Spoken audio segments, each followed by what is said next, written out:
Намазың өзің үшін, оразаң өзің үшін, құлшылығың өзің үшін, садақаң өзің үшін. Бізге қоғамның бірлігі, ынтымағы керек. Намаз оқығандар бүйтіп жүрмей ақ қойыңыздар.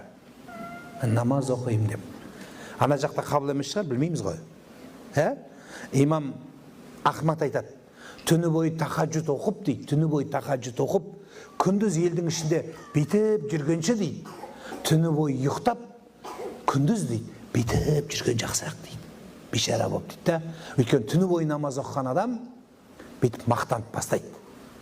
Көп адам мына құлшылығымен, сауаптарымен мақтанады ғой. Бұл жақсы нәрсе емес.